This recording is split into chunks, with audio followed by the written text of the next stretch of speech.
They called it the key of life. But what if the Ankh was never meant to be just a symbol? What if, hidden in plain sight, it was a tool, a forgotten technology designed to control the most powerful force in existence, life itself? Throughout ancient Egypt, the Ankh appears again and again in the hands of gods, priests, and pharaohs. It's always positioned with precision, at the mouth, at the nose, at the base of the skull. Never random, always deliberate. If it was only a symbol, why such strict rules? For decades, Egyptologists insisted on the simple explanation, it represents life. But the Egyptians never simplified anything. Every carving, every ritual, every placement had a functional purpose. We just stopped looking. Now, new archaeological evidence suggests the Ankh may have been far more than art. It may have been a device, a conduit of energy, a key to the moment where breath ends and something else begins. Our journey starts deep inside the Temple of Philae, a sanctuary where Isis resurrected Osiris. On the wall, reliefs, she presses an Ankh to his lips, not as decoration, as the act that brings him back from death. The priests recorded this like instructions, not myth. Pharaohs demanded the Ankh accompany them into the tomb above all treasures. Not gold, not weapons, but this strange cross-shaped object, because without it, the soul was lost. Egyptians weren't obsessed with death. They were engineers of immortality. Look closer at the Ankh, a loop on top, a cross beneath. For centuries, we thought this was simple geometry. But anatomical studies reveal something chilling. Its shape perfectly matches the bifurcation of the carotid arteries, the gateway of blood to the brain, a fragile intersection. Block it, and life ends instantly. Stimulate it, and you could revive someone from the edge. Could ancient priests have discovered how to manipulate consciousness? And if so, how did they do it without electricity? Unless they had a form of energy we no longer understand.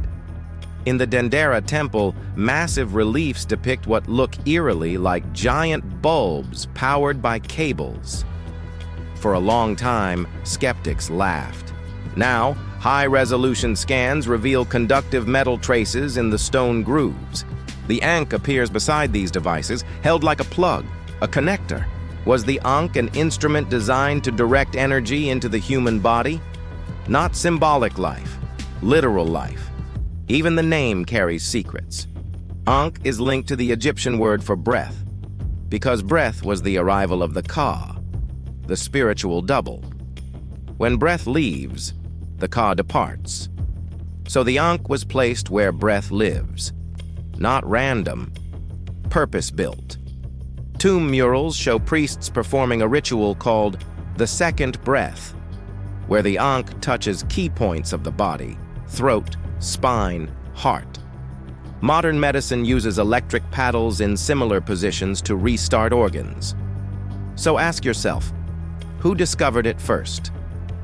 But the Ankh wasn't only a tool to restore life, it was a filter. In the afterlife judgment, hearts were weighed. If found pure, the Ankh allowed the soul to continue.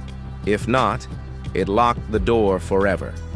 In some depictions, a rejected soul desperately reaches for the Ankh, but the gods deny it. The Ankh wasn't universal salvation. It was conditional access, a gatekeeper to eternity, a technology tied to moral law.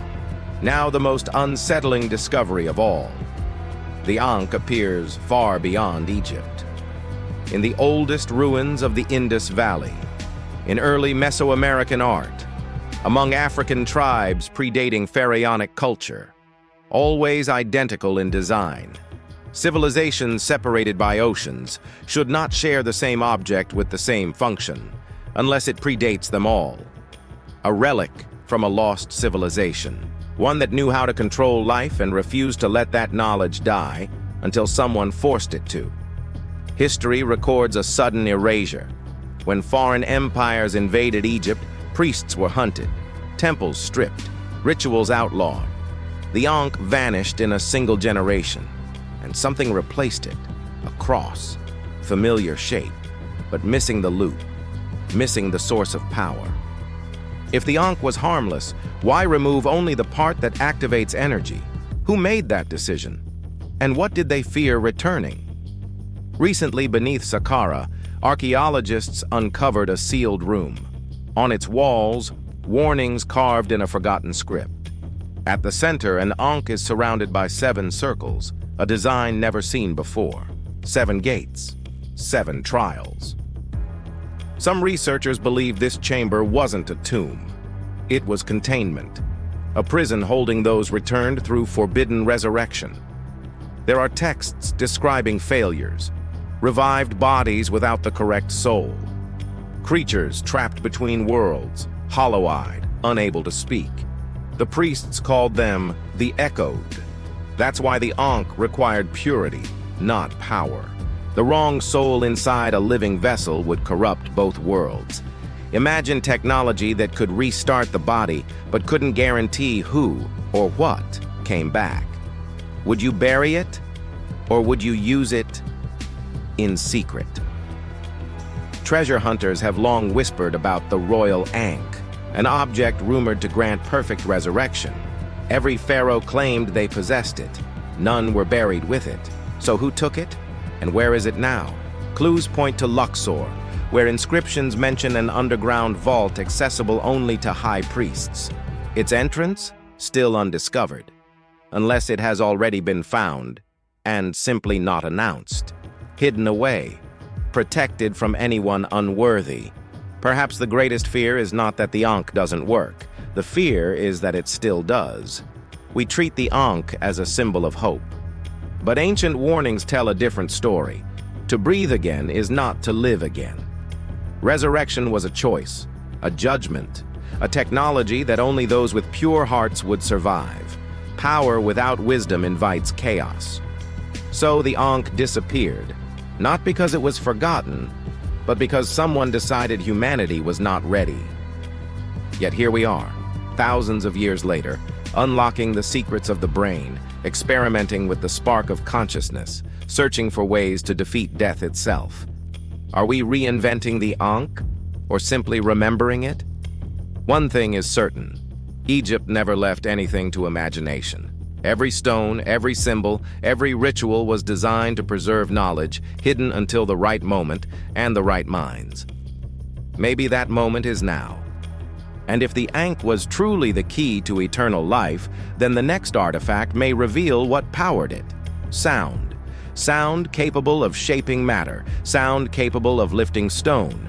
Sound capable of giving life. In our next investigation, we uncover the sound that built the pyramids and the ancient civilization that used frequencies we are only now beginning to rediscover. Subscribe and stay until the final breath is revealed.